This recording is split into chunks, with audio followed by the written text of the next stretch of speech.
FoxRod Racing. Just want to give you an update on these control boxes that we're putting in. So there's a good shot of the upper box going in right there, just getting fitted. And then here's a good shot here of the right hand lower box.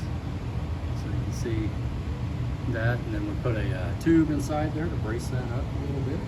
So how it's going to tie in right here, go to the hoop that's already in the car, right there, going across where it ties into the roll cage.